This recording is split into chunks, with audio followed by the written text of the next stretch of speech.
confession to make, because when I first looked at these amendments, all my working class instincts, which have served me quite well over the past 70 years, started coming out about supporting something that seemed sensible, but was from a landowner.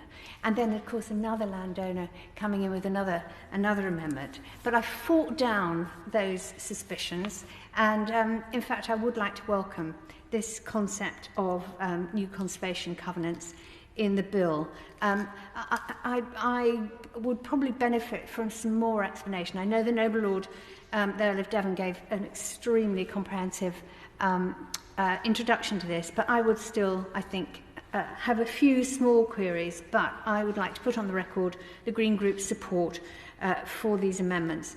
And they do appear to be an essential tool for modifying the law of the land ownership towards a greener system that understands land as the primary source of all real wealth, which is held in trust by humans on behalf of all species and future generations.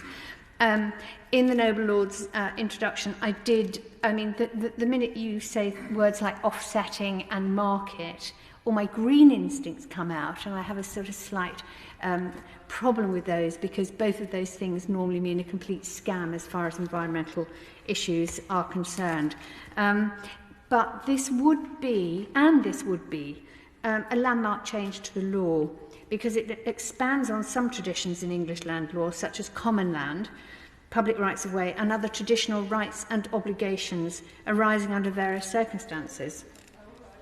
But the amendments in this group also highlight some of the real difficulties of the law of the land. So much of land law is focused on formalities, and if the necessary formalities are not met, then everything can unravel. So, Amendments 266, 267 and 268, in the name of the Noble Lord, the Earl of Devon, focus on the formalities needed for a valid conservation covenant. And this is perhaps where I would like a little bit more explanation, particularly if the Noble Lord is going to push these through to the next stage. Amendment 276 in the name of Lord Cameron of Dillington probes another issue, and one which actually I find quite perplexing. That's the question of why clause 1258 explicitly states that the Secretary of State has no liability to perform any obligation under the Covenant during any time that the Secretary of State is custodian of the Covenant. So why has the government chosen this approach? And if the government isn't responsible during this time, then who is? Will these important natural sites go untended, unmanaged, uncared for, and into abandonment?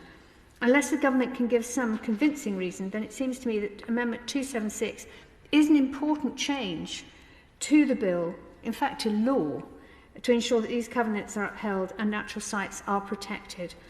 In brief conclusion, I once again commend the inclusion of these covenants in the bill, and I hope that your lordships can iron out these small few queries so that the covenants work as effectively as possible.